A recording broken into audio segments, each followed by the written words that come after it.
Please take your seats quickly, ladies and gentlemen.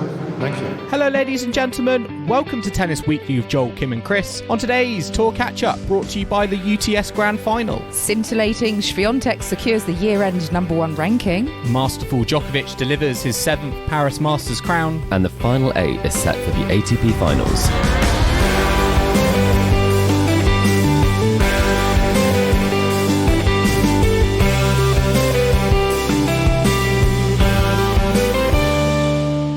Kim, Chris, today is the 7th of November and we are here to catch up on the week in tennis at Tennis Weekly HQ. Well, I say the week, it is a week plus 1 day because of the chaotic weather and the chaotic situation overall in Cancun. We had the final yesterday, Iga Swiatek, Jessie Pegula in our evening.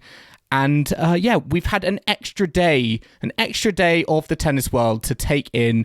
Paris, Djokovic was your champion there. The ATP Final 8 is set. Sasha Zverev, we're going to be talking about him as well.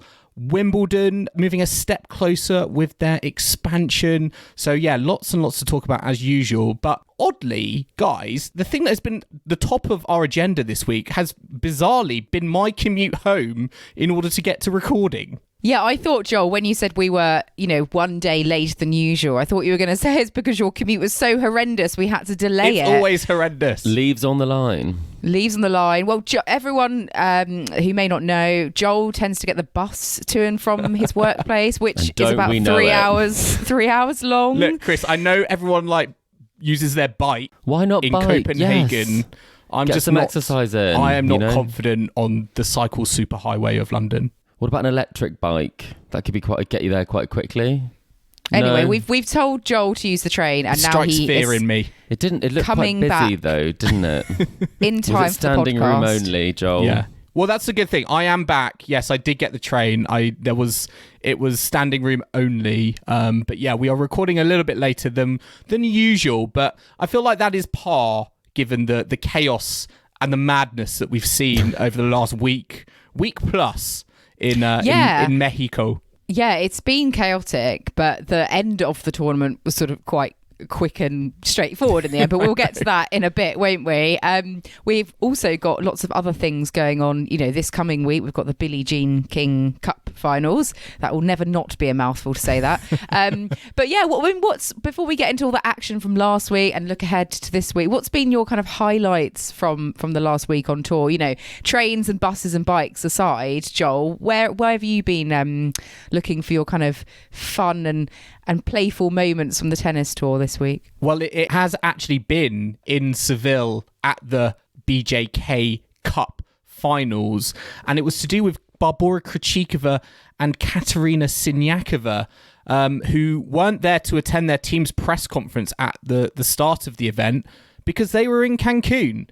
And the Czech team took it very kind of lightheartedly, and they created some giant life-size cutouts, cardboard cutouts of Krejcikova and Siniakova, brought them to the press room, sat them down in their chairs, and I don't know, I think to me it's one of the lasting images of the season, and I just thought it's quite funny, but at the same time there's a serious point to it as well. Yeah, it's a bit of a mockery of the schedule. And, it would be quite funny if they brought out the cardboard cutouts onto the court, or, you could maybe utilise this. So if you didn't want to attend an opening ceremony, you could just send your cardboard cutout to stand there. We've seen the Photo giant shoot. heads. We've seen those giant heads, haven't we, in the in Davis Cup and Billie Jean King Cup qualifiers in the crowds. So yeah, it has. There definitely is a theme of this going on in tennis, and it has made me think: if one of us can't attend a tour catch up, do we need to get a life-size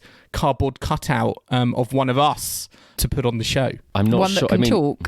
I mean, even Joel, you might end up losing half of the courts, or you might do better if you were a cardboard I'll give cutout. the first answer and it's wrong, and the cardboard cutout of Kim would win. Would get it right, exactly. I think definitely Chris's cardboard cutout would beat either of us. Yeah, Joel. the sheer kind of intimidation factor. I would just put my glasses on for it and everything. Crumble. Yeah. Well, I once took a photo of Rafa Nadal's cardboard cutout, which once attended the Wimbledon queue. I've got a photo of me posing with it. And that brings us nicely on, because Rafa's been in the news this week as well. He has a postage stamp with his face on now in Spain, which is very exciting. So I like to call it Rafa's penny post or something like that. And I mean, I'm going to try and get my hands on some Rafa stamps when we go to Malaga, perhaps. Go into the Correos and ask for some Seos. Ulterior motive of Davis Cup finals. Get stamps with Rafa's Nadal on. Face on. It's got some good social content there, I feel. Not that I could use them in the UK, but, you know, they'll look We pretty, can send won't they? postcards to fans with Nadal stamps on. Oh, that Letters would be from so Malaga. nice. That would be sweet. But he also got involved in some football. He was the honorary kickoff person at the Copa del Rey match between Manacor and Las Palmas. So his local football team playing, well, you know, just down the road from Rafa. They did lose 3-0, but he was able to kick the match off, which I thought was quite fun. We know how good Rafa is at football and how much he loves it as well. So yeah, nice to see Rafa in the news, and also practicing his serve today, I believe, as well. So exciting times ahead. Chris, what about yourself? Any fun moments from the tour that you'd like to share? So much has happened in Cancun that there are so Has many. I mean, barely anything. It's been without seamless over there. But I have seen so many fantastic memes of like umbrellas blowing away, absolute chaos, people under towels, montage videos. But I think it has to go to the MVP of all social media this year. We brought her up many times, but JPEG, Jessica Pegula, who was pretty much dismantled in that final, went straight to social media with a picture of a drink. Looks like a cocktail of sorts, or maybe not a Heineken an Aperol can. Spritz. It's not a Heineken this time. And after that dismantling at the hands of Iga, she said she ended the year through the Iga Bakery Factory. And jokes aside, 2023 in the books, celebrating that she'd finished the year, but she had actually taken a trip to the factory with a 6-1 result. And the Iga Bakery Factory has produced 54 breadsticks and bagels this year. Wow. That's 23 bagels and 31 breadsticks. So it seemed only fitting that she ended with one as well.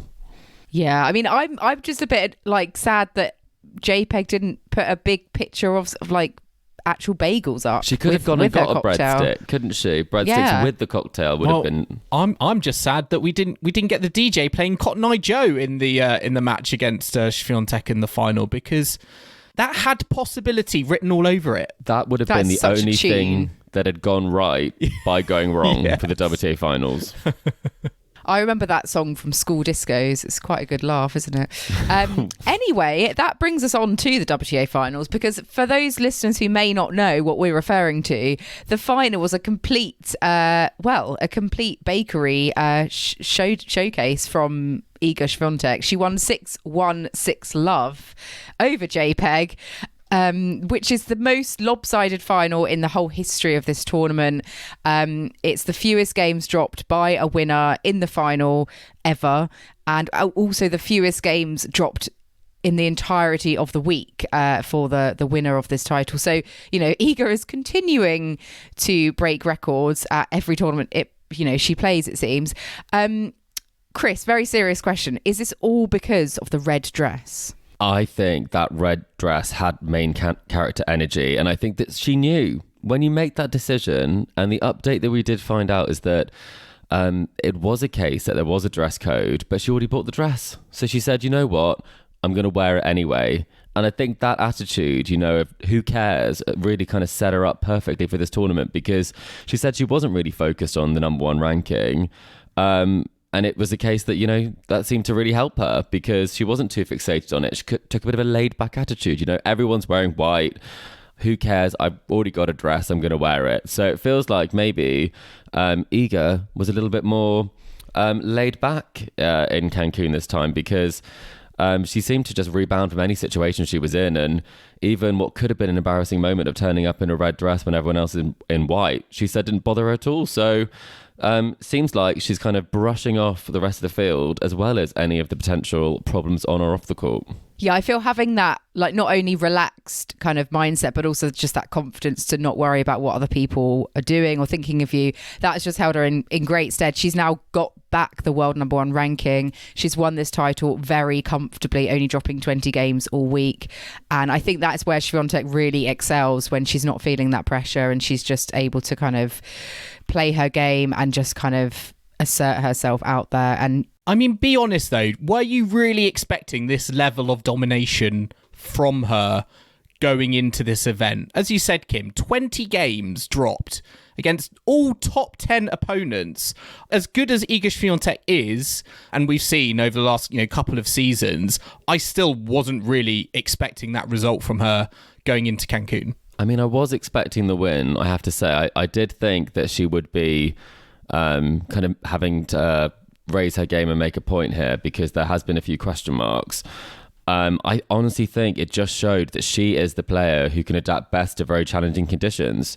I think her footwork really sets her up for that, and she was able to make all the adjustments and put more cover on the ball, play with more margin. I think a lot of people became unstuck in the conditions. So if we'd have known the conditions going into it, I do think that kind of Iga would have been more of a consideration, because it just shows that on a windy day on an outdoor hard court or just court, she's the player to beat, because she does put so much work, doesn't she, on the ball. And I saw that, you saw that in the final.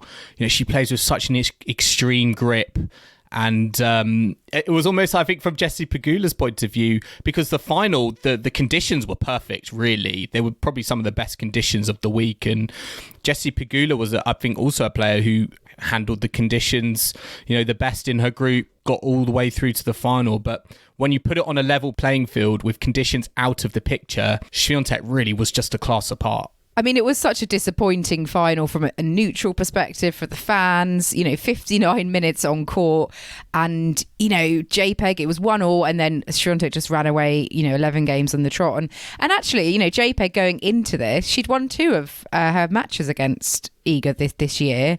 The United Cup, which perhaps doesn't count as much, is kind of a bit of a warm-up event at the start of the year, but also she beat her in Montreal. She hadn't dropped a set en route to the final. She beat Rybakina, Coco Gauff, Sabalenka. She's in great form, so it was quite unexpected, despite Iga having a fantastic week, that it was going to be so one-sided. However, I do think Pegula will still be happy with her performance, as a whole in the week, just discounting, the final, because she had a great week. She's had a great year on tour. And, despite the surprising nature of the final, I think, all in all, if you look at kind of the stats from her season, she'll be fairly pleased, won't she? Yeah, I mean, some of them have been unbelievable. Some stats, I mean, this week she couldn't really believe that when she's won the first set, she's gone 50-0.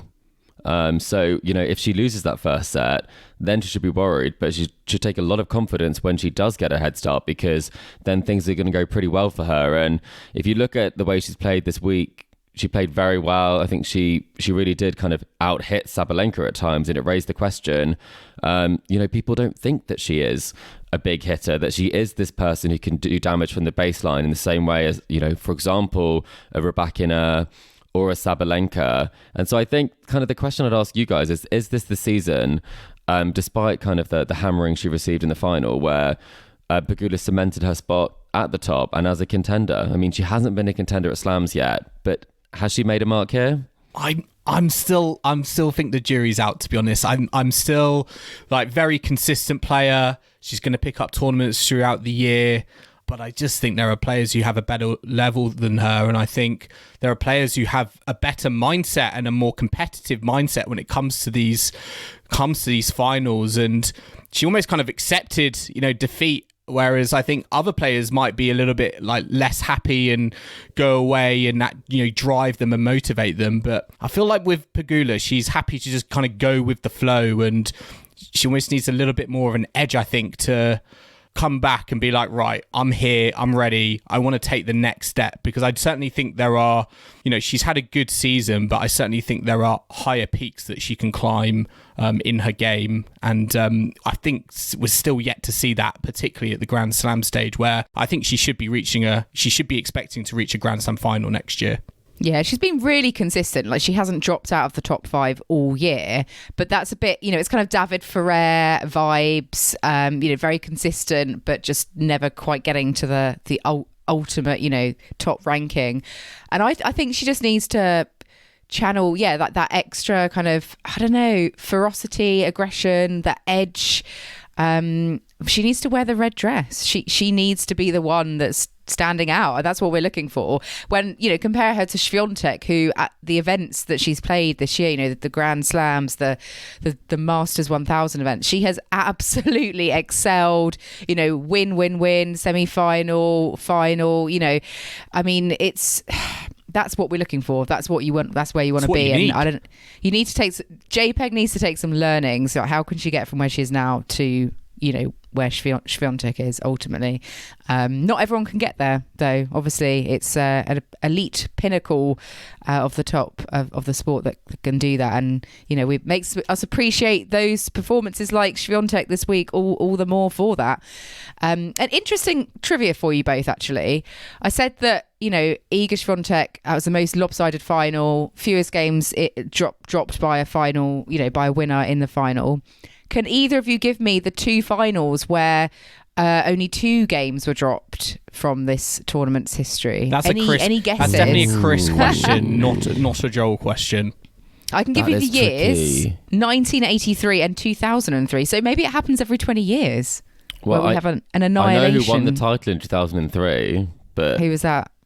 Was it Kim Clijsters? It was. Do you know who she beat? No. So it was actually Amelie Mauresmo, apparently, in the 2003 final. 6-2, 6-love, so a bit of a drumming. And 1983, very classic rivalry from the tour in those days. It was a Navratilova-Evert final. You just don't associate those two with that score, do you? I know. Navratilova was 6-2, 6-love in that one. So, yeah, very interesting. But Swiatek putting her name up in those kind of categories, really, with a storming performance to win the WTA Finals. And just on another note, we mentioned that the finals had a lot of issues. The court, the players were not happy with it, and the organisation, and how kind of last minute it was with the court not being ready. They also had a lot of bad weather to attend to. Steve Simon, who's the WTA chief, he kind of came up with this letter to the players, sort of acknowledging that the players were not happy with the location and how it's been set up, and kind of apologising and saying, the WTA are there to help. But what did you make of that letter? Do you think it was a bit of a cop-out, or do you think, he was actually really addressing the kind of issues that are genuinely, that we've genuinely faced in this tournament? Joel, you're kind of nodding your head. I think you're seeing on social media from the Amazon Prime team, it sounded like he was requested to come on, to answer a few questions on broadcast a few times, I think 2 or 3 times, and he refused each time. And I think if you're meant to be like the leader of the WTA, and this is your big event, regardless of what has happened, I think you need to be able to face up to the music. And he wasn't prepared to do that. And I almost kind of see this letter as him trying to hide behind something. And I was very disappointed, I think, that he didn't come out and attempt to tackle what has been a chaotic event at times, head on and address the issue. Because I think you look at these times, you look for strong leadership. And I just don't think that Steve Simon he's just not giving off that impression. I don't think he's been giving that impression off for the whole season, really. It's just another in a catalogue of errors from the WTA Tour. Yeah, and the thing that really does it for me is that this isn't just a one-off event this is a problem for. I mean, you look at how far the ATP is ahead of them in terms of some of the way that they have set up the whole tour to be more beneficial to players, whether that's kind of protecting the less highly ranked players by giving them funds that are able to support them, having better and more flexible calendars where you're able to skip some mandatory tournaments. It's even down to the basics of things like that are really being left behind. And I think when you look at Cancun, the lineup, how excited we were for it, this is the biggest event that the WTA host. They didn't pick a venue, they didn't get the venue ready, they didn't address the player problems that were associated with it. And for me, I mean, it's almost impossible to see Steve Simon as someone who, if you've lost the support of the players, and if 21 of the most highly ranked players have said this, you've been openly criticised by people like Navratilova, legends of the game, who are there, as well as the players and the world number one on the court. It's just not a good look. And it's such a failing of the talent that the WTA has right now. And you have to think, if this isn't going to be the straw that breaks the camel's back, then what will be? Because to solve this problem, you give us a venue now for next year, you make it a race to somewhere, and you start to put things into practice, but it just seems like it's just words that don't really seem to materialise or make the players feel listened to. Do you think he will be out of a job soon? I mean, do you think there needs to be a change in leadership for this to occur again? I mean, I think Navratilova raised a really good point that I think, first of all, it needs to be a woman. And I also think it needs to be a player or a person who has got experience of playing and understands players' needs, players' schedules, has been in that environment before. Because it feels like with someone like Steve Simon, we've just got a businessman, arguably not great at that either, and he's making these decisions that are not favourable to one of his main audiences, the players. So I think they should be looking at a female, possibly ex-pro, someone who can do the business side but also has the relations, I think, already with the tennis players that exist on the tour. Because at the moment I think there's just this big divide, this big gap between Steve Simon and the players, and it just doesn't feel like it's going to be mended. And I think it's past the point of no return, and I think they should cut their losses and be brutally honest and look for someone new. I mean, let's hope it's not Amelie Mauresmo. I always a bit nervous when players take up tournament director jobs, because the nature of being a player and the nature of being a tournament director or head of the WTA, I mean, that is a very different piece. Well, time will tell, but there definitely needs to be change. And I think the shenanigans out in Cancun have really demonstrated that the sort of essential need. And we'll have to see what happens perhaps in the off season before the start of 2024. Let's have a look, though, at the ATP. Let's cast our minds back to Paris, where on Sunday afternoon we saw Novak Djokovic win a 7th Paris Masters title, his 40th Masters title overall, by beating Grigor Dimitrov 6-4, 6-3 at the final in Paris-Bercy. Very sort of straightforward, kind of comfortable scoreline. He didn't have the most straightforward week. He did have to fight his way through quite a few matches, but was hardly challenged really in the final, just getting one break, in each set to kind of get the job done. Chris, coming to you first, what did you make of Novak Djokovic in Paris? He hasn't lost a match since that Wimbledon final. He's just had a kind of quite a serene time of it, really, without any defeats since that period. What did you think of his form in Paris, winning the title? I was very surprised looking at that Talon Grigsport result at the time in the live scores after he dropped that first set. I thought that the run was coming to an end after he looked so good and so comfortable against Echeverry, where you felt like he's back to business. It really was a case of kind of light and day in terms of the tennis that he was playing. And it's almost like he just wants to make it a bit harder for himself, because the game is just so easy for him. And he definitely proved the point in the final. He had obviously some tough results, but I mean, physically, he looked a cut above. And some of the shots that we've seen and some of the movement on the court, he really was kind of playing tennis of the finest level. And you have to say, I mean, it's another statement victory and another kind of result that shows that whatever the score is, you can never count him out. Yeah, I mean, he had, 3-set battles with Rublev and Rune and Grigspor throughout the week, but by the time he got into the final, he was just well into his groove. And I mean, there's almost, I feel sometimes not much to say about Djokovic, because we know how good he is. He is arguably the GOAT. He is, when he puts a performance together. He's extremely hard to beat, and he loves Masters Series titles. He's won 40 of the things now. He's almost closing in on 100 titles overall. I mean, it's just really a question of, I think, this week who was the player that kind of could have beaten him, who came closest. Holger Rune, I guess, perhaps, who's beaten him here, I think, last year.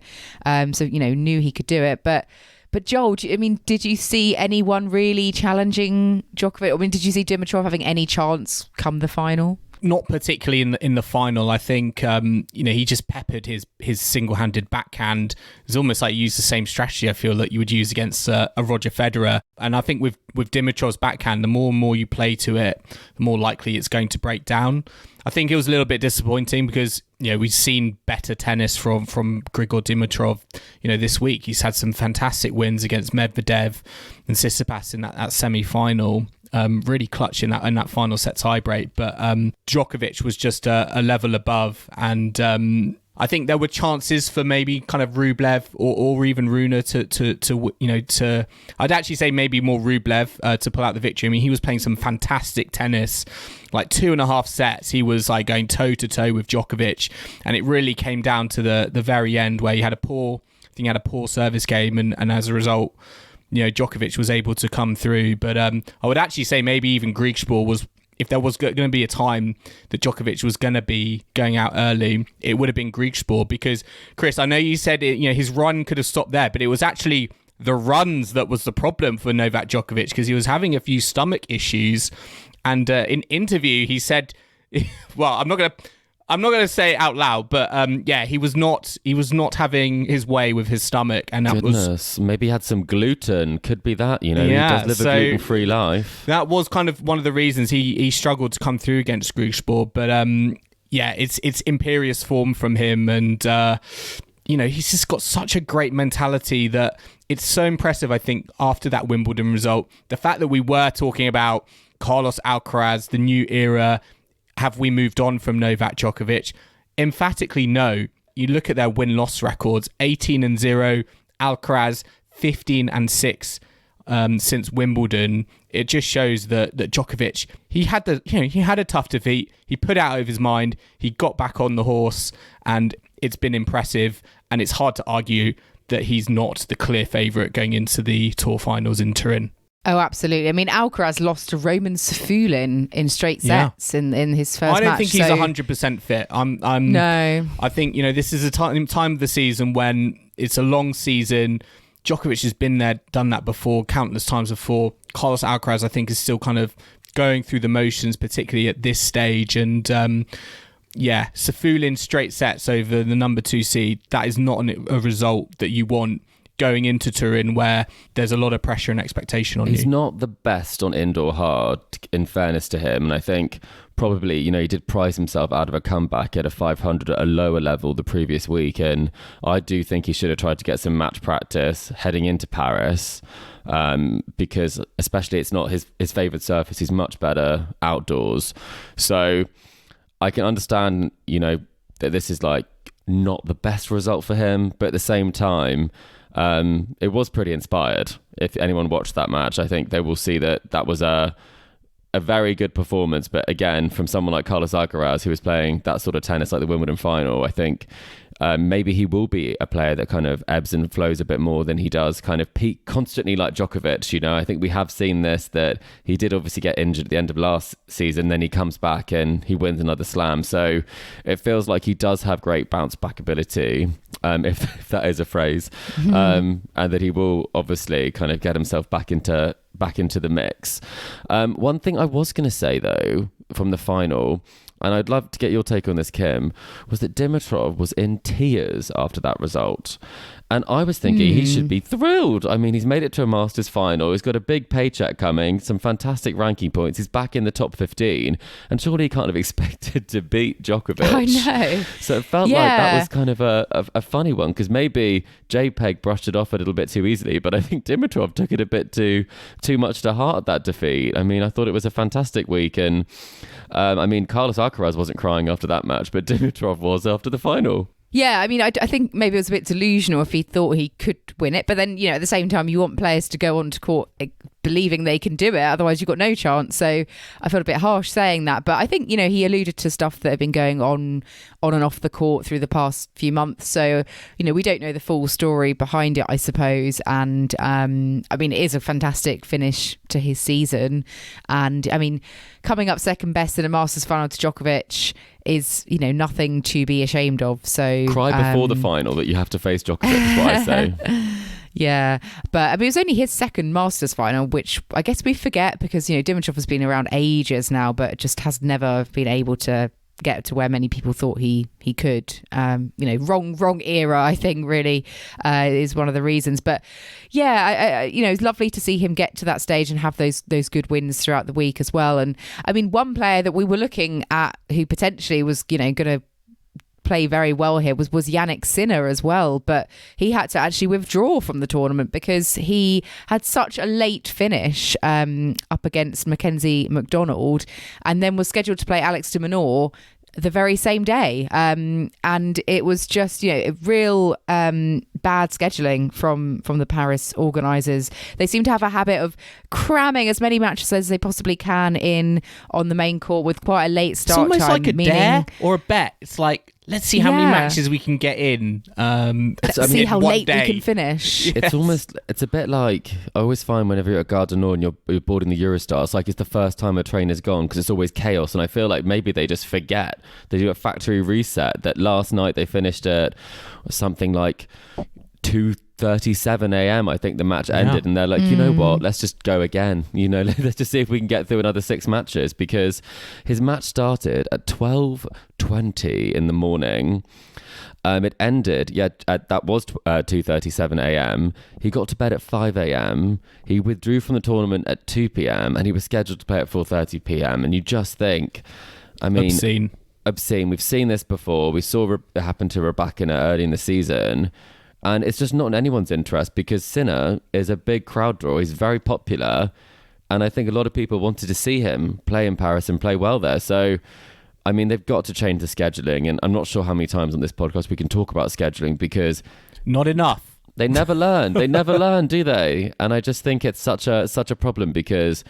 and I think people like the PTPA and the different kind of bodies that look after players or are looking to represent player interests, this was something where it was a challenge a player should never have faced. It's got to be stopped.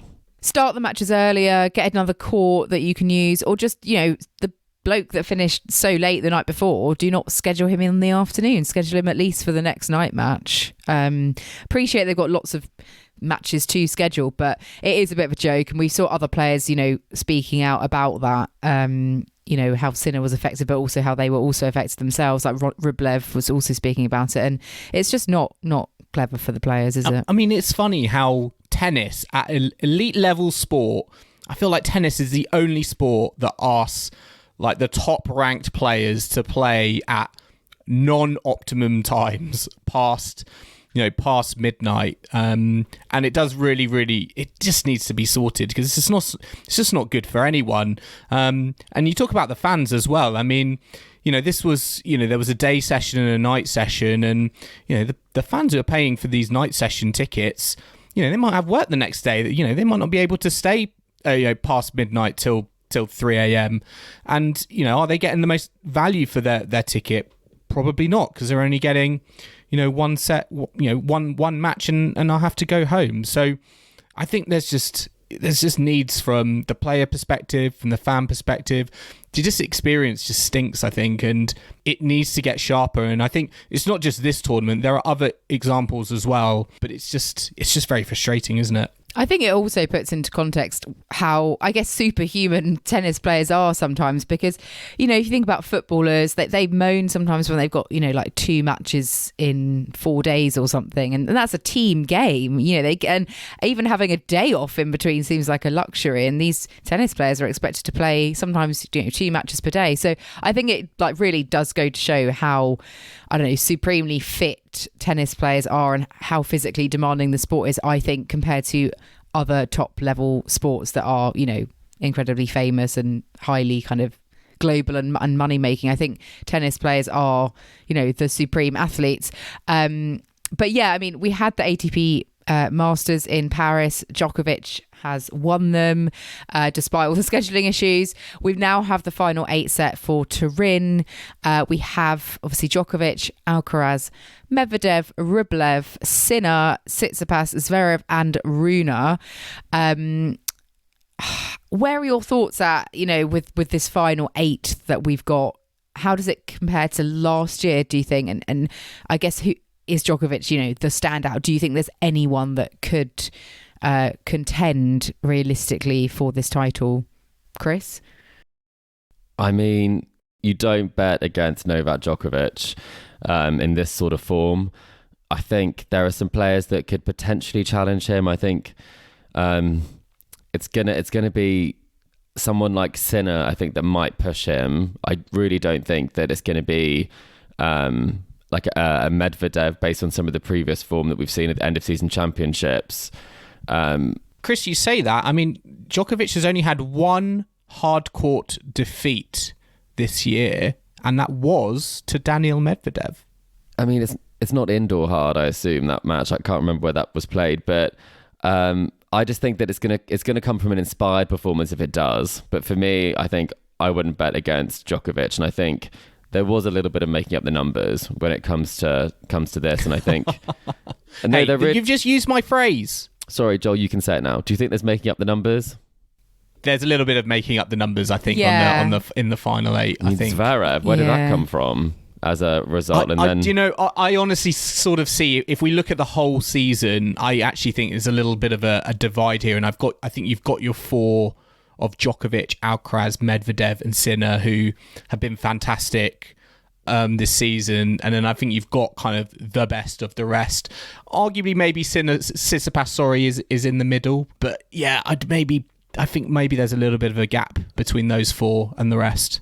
There is a whole group missing from last year I thought I'd raise that's quite interesting. It's the green group, which seems to be a little bit cursed because that was Nadal, Casper Ruud, Felix Auger-Aliassime and Taylor Fritz, none of which made it this year. So there is a bit of a changing of the guard in terms of the players that are playing. I think it's quite rare that we see 4 different players playing in this event from one year to the next. So maybe it will make for a bit more entertaining. Do you think it's a stronger 8 compared to last year?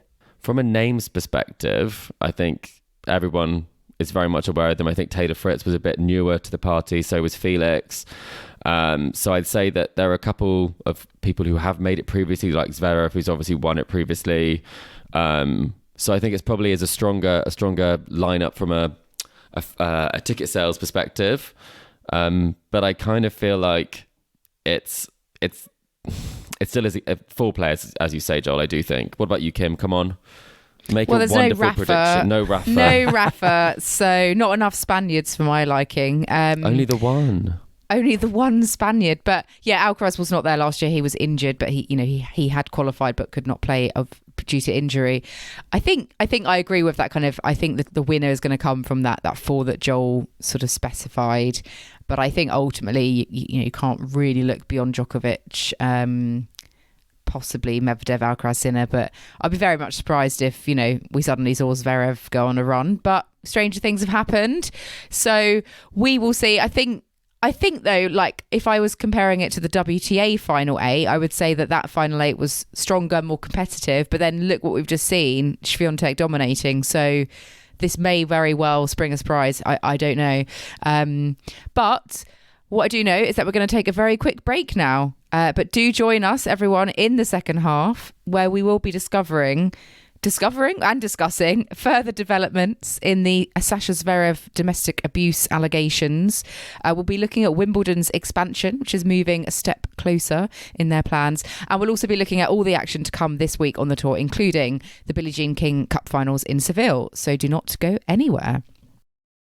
This podcast is brought to you in partnership with UTS. And Tennis Weekly is proud to be the official podcast of the UTS Grand Final in London. UTS is the world's newest, most exciting, innovative tennis league, playing an entirely reinvented game format that does away with traditional tennis rules. And the UTS Grand Final is coming to London's XL Arena from the 15th to the 17th of December. The Grand Final features the players who have won the UTS events from around the globe, guaranteeing the best of the best will be competing for the title in London. Already confirmed are top players such as Andrei Rublev, Gael the Monfils, Casper the Iceman Ruud, with more players to be announced, including a local wildcard. So if you are looking for the ultimate day out in London in the run-up to Christmas, then secure your tickets to the UTS Grand Final now. Session passes start from £31 and day passes from just £51 for a guaranteed 6 matches. Go to www.uts.live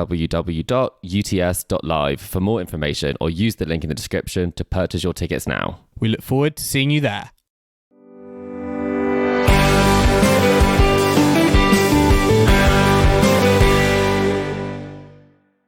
Welcome back to the Tennis Weekly podcast, brought to you by the UTS Grand Final. And now we're going to move on to a bit of par for the courts, I think, which, Joel, you have designated for me and Chris this week.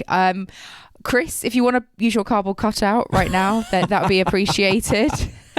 Give me a chance. I'll just put a bit of merch in the shot instead. Just a cap. Yes, that's what I like to hear. Yeah, exactly. I do have a par for the courts for you both and our listeners. I'm actually a little bit nervous because I think this could possibly...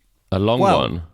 Is it Joel's game? No, it's not a long one. Sorry, I thought it could. Yet. I thought it could end in a draw, but I've just done my maths and there's an odd number. You don't have a great history of getting the numbers right. No, for this, Joel. I know. That's why I just wanted to make sure I've got this check. right. Right. There are 1, 2, 3, 4, 5, 6, 7, 8. There are 9 answers to the topic I am about to give you. Well, let's get them all, Kim. Okay. Are you ready? What is it? Right. There are 9 male tennis players who have hit over 1,000 aces in an ATP Tour season since 1991. Ooh, Wow. Okay. Who are those 9 individuals is my 1991. question. And the reason I'm asking you this is because I'll give you It's a little the bit year of a of my clue. birth. I'll give you a little bit of a clue. I think I've got... maybe I've got that one. Okay. I'm not going to give you the clue. I'll tell you at the end. But that is the topic. 9 players I am looking for. Who would like to kick us off first? I'm happy to. Go Yep, for okay. it. Big. Right. It could be big because there are 9 answers. Odd number. Yes. 1,000 aces in a season since 1991. 9 players. ATP. Let's go. Number 1, Pete Sampras. Correct. Yes. Pete Sampras, 1993. I'm surprised that was the first answer. I do believe the reason that you're asking this question is because Hurkacz hit 1,000 aces this season. So that would be my first answer. Correct. Yes, that was the reason I brought up this topic. Hubert I Hurkacz needed that answer, Joel. is the latest person to join the list in the 2023 season. Congratulations, Hubert. Number 3, I think, would be John Isner. Correct. Yes, John Isner. And to no surprise to anyone, he has done it more often than anyone else. He's done it 7 times. 7 seasons, 7 times. John Isner. Correct answer. So that's 3. I'm going to go for another very tall chap. I'm going to go for Kevin Anderson. Kevin Anderson is a correct answer. Yes. 2015 and 2018. It's 2 apiece. This is a fun one, Kim. This is 2 apiece at the moment. Okay, number 5. I'm going to go for Andy Roddick. It's a correct answer. 2004. Only did it on one occasion, which surprises me, but yes, he is on the list. So that's a 3-2 lead for Kim. Chris, it's back to you. What are you going for? Oh, I'm going to go for a non-active player. It was from 1991, right? Correct. I'll go for Ivan Isavic. Oh, that's a good one. Yeah. Goran Ivanisevic is a correct answer, yes. He has done it on 4 occasions, 94, 96, 97 and 98. How many have we got so far? So that's 3 apiece. So that's 6 in total. There are 3 answers left. Go on, Okay. Kim. I've got a couple of names I'm thinking Ooh. about, and I'm just trying to think who would have won, not just hit aces, but also won a lot of matches in a season and Played a lot. Played a lot, exactly. So, Marin Cilic? It's an incorrect answer, Oh, Kim. no! Can I give But- my other answer? That was But- my next answer. But Was it actually? we've got to Yeah. remember it's still 3-all. So Chris still yeah. needs to Ooh, that's give true. me. What? I'm not going to say Chris? that one. Still needs to give me a correct answer. Marin Cilic is not on the list though. I actually don't remember if we said Ivo Karlovic or not. I have no memory. He was my other one I was Oh, going to okay. say. Well, then yeah, I'll I was say him then. debating. Yeah. Because I thought we might have said him because he seemed quite obvious. Ivo Karlovic, Chris. This is to take it. Kim thought about it. Went with Marin Cilic. I You think have Cilic was a taken good guess. Ivo though, sorry. Karlovic. Oh, thanks. And it's a correct answer, Oh. Chris. Victory is mine. Chris Well done. wins. Yes, Ivo Karlovic did it on 4 occasions. 07, 14, 15 and 2016. Goodness. Can I? We still got 2 more though, yeah, on the can we list, get right? them, Kim? Is it Milos Raonic? Is he there? He was in my back pocket. That would have been a correct answer, Kim. Oh. Yes. Oh, He did it on 2 dear. occasions. And there is one more player on the list. Probably Marat the trickiest Safin? one. Not Marat Safin. It's Kyrgios? hard to know, isn't No. it? Nick Kyrgios. Agassi? Not right. No, not Agassi. You know what? Federer. Federer. No. Oh. Chris. I was gonna say, I don't know if this is right, but I just thought, what if it was Novak Djokovic and maybe he was a server as well? Oh yeah. Novak Djokovic. Is it actually? It's not Novak Djokovic. Oh, It who was is. it? It happened in 2019. It is Riley Opelka. Oh, interesting. I Riley wouldn't have said Opelka. him. The only was- record he has. I know. So yeah, Riley Opelka was second last to Hubert Hurkacz. So listeners, Kim, Chris, your full list was Pete Sampras, Goran Ivanisevic, Andy Roddick, Ivo Karlovic, John Isner, Milos Raonic, Kevin Anderson, Riley Opelka, and Hubert Hurkacz. Kim, you didn't say Feliciano Lopez. I thought I was sure you would. Just If at it was Queens all he on might grass, hit 1,000. Yeah. Oh, well, that was fantastic, Joel. Thanks so much. I have learnt to perhaps trust my other instincts next time round. But well done, Chris. And listeners, let us know how you got on. We're going to dip into the mailbag for this week now. And Leonie has got in touch with us via email. So thank you very much. They've said, hello, Tennis Weekly. Which player that did not finish and play in the ATP and WTA Final 8 this season do you expect to see in the end of season finals at the end of next season? So we're casting our crystal balls and looking ahead to which player do you think will be there at this stage next year?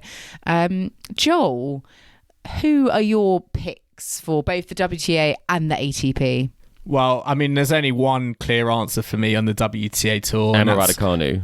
Simona Halep, obviously. Oh, Oh, No, goodness. it's not Goodness. Simona Halep. I'm going to say Naomi Osaka, actually. Ooh, I think she's okay. going to come back with a bang next year. So I'm going Naomi Osaka.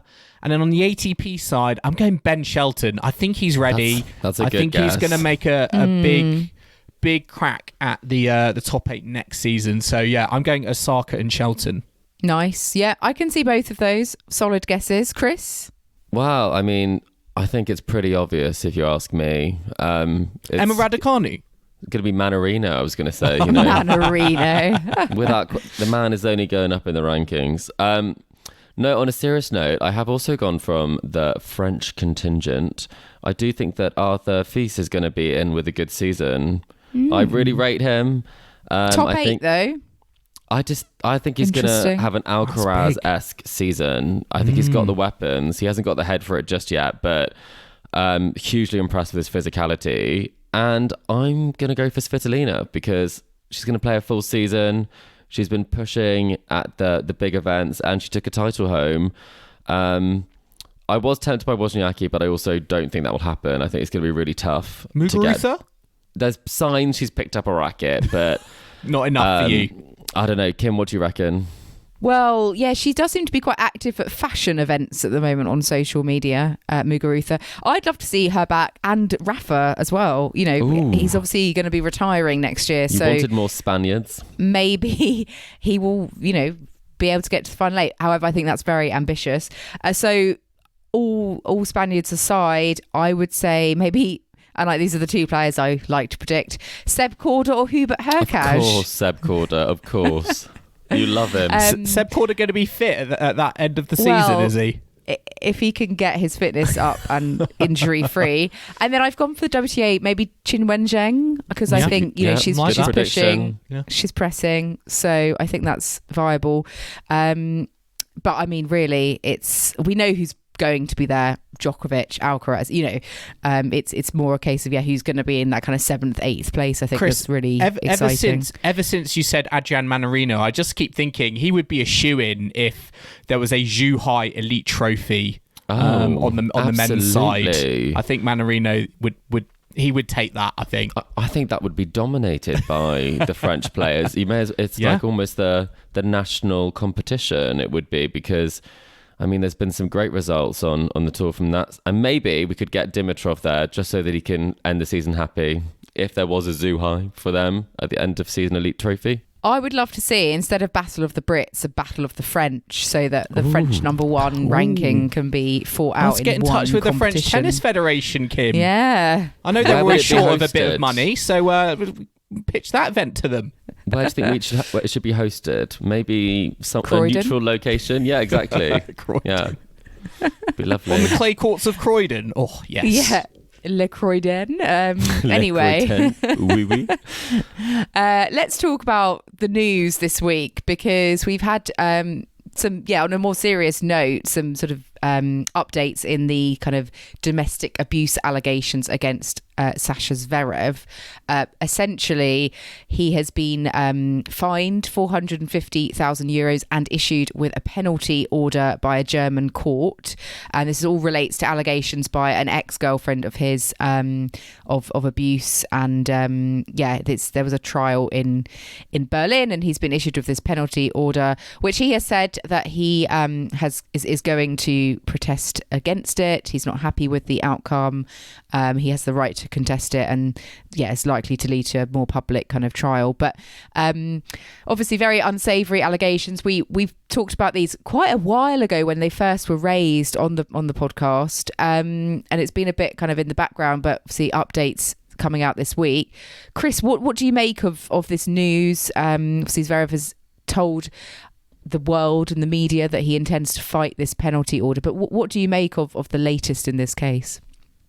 I think for many, they will welcome this news, because I think there's been a lot of talk of this. This is not the first allegation that's been made against Zverev. As you talked about, there was allegations made by another ex-girlfriend, Olya Sharapova, who also had allegations that were very similar to the allegations that were made around this penalty order. And so I think that's something to make people aware of, that is also something that has been investigated by the ATP, and insufficient evidence was found, which does not mean it did not happen. It just means that there was not the evidence for them to take something or an allegation or something action against it. In this case, I do think that what is interesting is that a penalty order, for those who kind of don't know, in Germany, it's issued when a judge, after examining the written evidence, believes a ruling can be made without going to trial.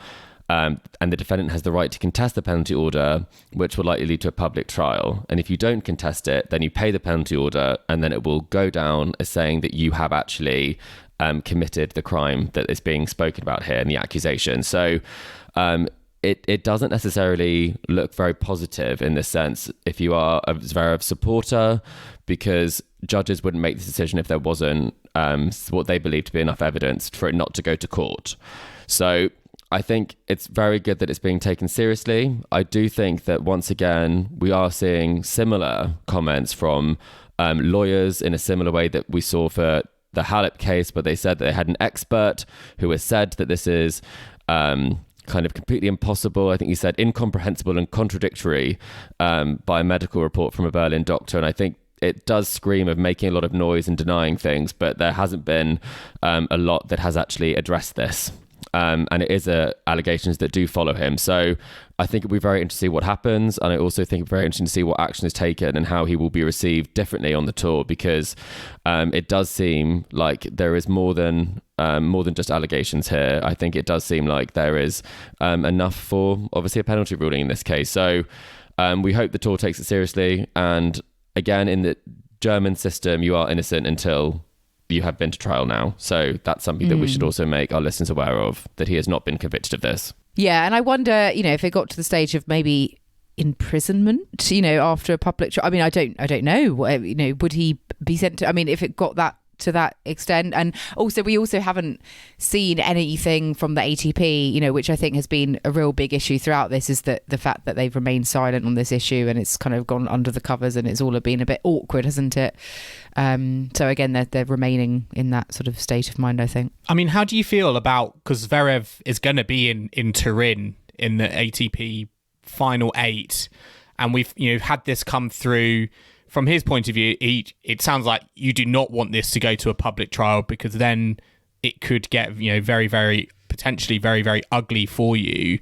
Do you know how comfortable do you feel like fans are going to be with Zverev being in the showpiece event, the Final 8, the Tour Finals in Turin, with these new, fresh involvements and evolutions from the news story that broke over a year ago now? I think he's a very powerful man who has done a very good job of kind of silencing some of these allegations that have been made, or being able to put out news articles and stories that do make it kind of fall to the waistline when it comes to the narrative that he's able to push in terms of his comeback, a great season that he's had, and from being in Hamburg and being well aware of all the allegations that have been made and have been launched at that point, because the case was actually filed the week before when I was in Boston, and then seeing him win in Hamburg and the rapturous applause. The people that I was with couldn't believe this because they weren't aware of it, and I explained it to them. So I do think that there is a lack of awareness about this at the moment, and I do think that a lot of people think that there's something to be gained here by the ex-girlfriends coming forward. And I would say that it's almost the opposite of that, because she does have a child with him and he's not in the child's life. This is actively making her life a lot more difficult, and I think if it does go to court, it will be ugly. A lot of the things that will be revealed that currently have not been revealed will be aired in court, and that will not be a good look for anyone. And if I was his advisor or agent, I'd say that you probably you could pay this and say that you didn't want to contest this because of the fact that you have got a child with her. You could. There are other ways you could go about this, but clearly he's taking it head on. So either he will be found innocent, or this will be a very big story.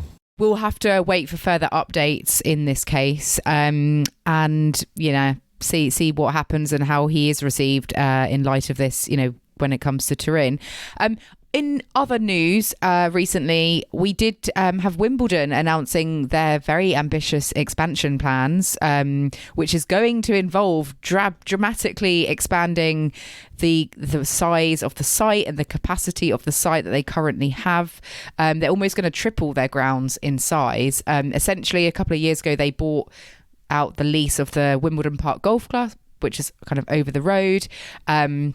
They are planning to build another 8,000-seater show court and 38 more grass courts, which have all been approved by one of the local councils. They've still got Wandsworth Council to approve it, so they're still going through the motions. But a lot of kind of plans and activity in the works. They said they're planning to do this by 2030, which is going to significantly increase kind of what the championships can offer, I guess, to fans, to players, to the local community as well. Obviously, some people not happy. Climate kind of activists are not happy. They're going to be felling 2,000 trees, I think, in order to build this site. But obviously, you're not going to please everyone. And I think there was a bit of controversy when this was announced, because someone in the public gallery, when it was kind of voted through, did have some kind of local disturbance. They were shouting about it being a Was climate that you, crime Chris? scene. Were you heckling Was from that the crowd? you? Yeah. Yeah, I was, because it's going to affect me a lot here in Copenhagen. You know. I mean, is this going to increase the number of jigsaw puzzles that might be thrown on the grass courts next year from climate activists? Well, I think it's exciting, the idea of bringing loads more courts, to the grounds, the fact that they can bring qualifying closer to the championships, away from an external site in Roehampton. But I do think this is just one step. This is not going to be happening overnight. I think that the early chatter is possibly early 2030s, to give you an idea of how much I think red tape has to be gone through. But I think it shows they are making progress, and that is, I think, better than the state they were in towards the start of the season, where I felt like they'd bought this land and they'd almost kind of underestimated, I think, the amount of opposition and difficulty it was to get things through. Almost felt like they were a little bit kind of stuck in the mud. So I think it's great from their perspective that they are slowly, making headway in the right direction. But I think there's still plenty of things to be done before everything comes to fruition. What about the queue, Kim? Will it be a bit more roomy, a bit more comfortable? Or is it going to be more windy around all these courts? Goodness. I don't know. I hadn't actually thought of that. I mean, the queue is in Wimbledon Park, not the golf course, unless they want to maybe move the queue into this new complex. I don't know. I hope it's not changed, but I don't know what their long-term plans are for the queue. So yeah, it's going to be an exciting time of transition for the championships, and it's not going to please everyone, is it? So we'll have to just await their kind of further plans and see if it gets through the other agreements and approval process first. But it's exciting times on the cards, and it is compared to the size of like Australian Open, US Open, the site is small, and they want to be like a world leading tournament still, and you've got to keep up with what other Grand Slams are offering. Can get a bit crowded. I think it's positive. Can get a bit crowded in there, that's for sure. And I think having more room, but also I think the Australian Open is also kind of really gearing up for the week before the Slams being really an event in themselves. And I feel like maybe we'll see that more. The US Open was starting to embrace that this year. Maybe Paris will embrace this in it. And they have actually, with people going to watch, the players practicing. So it feels like more and more people will be coming to watch the tennis. And that's Does that mean we might sport. actually get a kids' day at the All England Lawn Tennis Club? I mean, maybe on court 49 or whatever they have now, they might put it on there. Yeah, well, watch this space. And let's have a look at what's happening slightly sooner than 2030, because we've got the Billie Jean King Cup finals happening this week. Well, they get underway today out in Seville. So we have got various teams in action, including Australia, Slovenia, France, Italy, Kazakhstan, Germany, USA, Poland, Spain. I think that's everyone. Switzerland. We've got to give a massive shout out, I think, to Storm Hunter, who schlepped it all the way from Cancun to play for Australia today. I think Slovenia won 2-1, but Storm Hunter won the doubles. Helped win the doubles rubber. That is, that's impressive. Krejcikova and Siniakova as well. I believe they are Storm there. Hunter. Yeah, and they have the Krejcikova and Siniakova as well. They have replaced their cardboard cutouts now and are also at the event. So big props to all those players who hopped on a flight. I don't know how they did it, but they did it, and they're probably quite jet lagged, but putting their body on the line for their country. I wonder what they do with the cardboard cutouts now that the Czech duo have arrived. Be interested to know. But yeah, okay. Who do you both think is going to win the Billie Jean King Cup? Joel? Got to be Czech Republic. Chris? Oh, this is a tricky one. I would have always gone for Switzerland. Maybe I'll go for a very inspired France. Oh, okay. I don't really believe that though, Kim, actually. I'm looking at this and I'm thinking, to be honest, it's anybody's. This is wide open because a lot of the top players aren't going to be there. So I would love to see maybe Slovenia, who got the win today. Come on, take it home. That would be quite out there, wouldn't it? The Finland of the championships. I'm going to go on a punt and say Canada. Okay. So let's I thought you were going to say Kazakhstan there for a second. Well, we will see. We've also got the Marseille Open in Metz, which is an ATP 250 in France. And we have Bublik, Alex de Minaur, both there, Khachanov, Stan the Man, Humbert. So that is taking place as we speak as well. And we also have the Sofia Open, another ATP 250, where Adrian Mannarino is the second seed. Very He's a shoo-in exciting for the title. Absolute show for the title. A couple of Brits also in Sofia. You got Jack Draper, who's just come off the back of winning a challenger title against David Goffin in the final, so he's in good form. Draper Massetti could be good. Yeah, second round there. That could be very, very tasty. And Billie Harris, who came through qualifying, he got his first ever ATP main draw victory against Hussler of Switzerland in 3 sets today. So decent. Yeah, very, very, very good. Maybe Billie Harris is making his late claim for the Davis Cup Finals squad for GB. He could be a hitter. Who knows? You know, they are dropping like flies, the GB squad. Replace so Evans with Billie Harris. Who knows? And Joel, you have got something upcoming this weekend as well, haven't you, in London? Yeah, I mean, I know the Billie Jean King Cup finals are going on in Seville, but the qualifiers are also going on, and I will be at the Copper Box for GB versus Sweden.